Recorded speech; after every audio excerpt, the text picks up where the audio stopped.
मुझा मोहतरम दोस्तों, आखिरी पैगाम जेका तव्हां असां मुस्लमान परे आहियूं त मुस्लमान कलमो भरियो से अल्लाह जे रसूल सल्लल्लाहु अलैहि वसल्लम जन जा उम्मती आहियूं, पर निमाज़ पढ़ण लाइ तयारु न आहियूं। ही अल्लाह जा घर छाजे करे बणाया विया?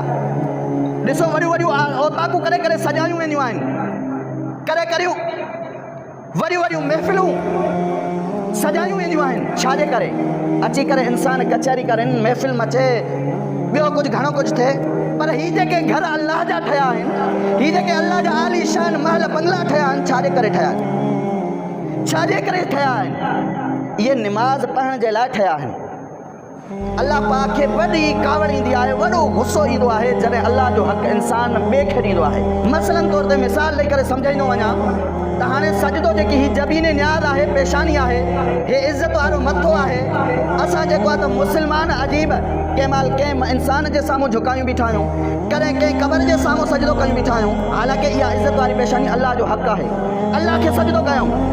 हाणे साईं फरमायो जेको अल्लाह जो हक़ ॿिए खे ॾे, इहो दुनिया जो वॾो में वॾो ज़ालिम अथव।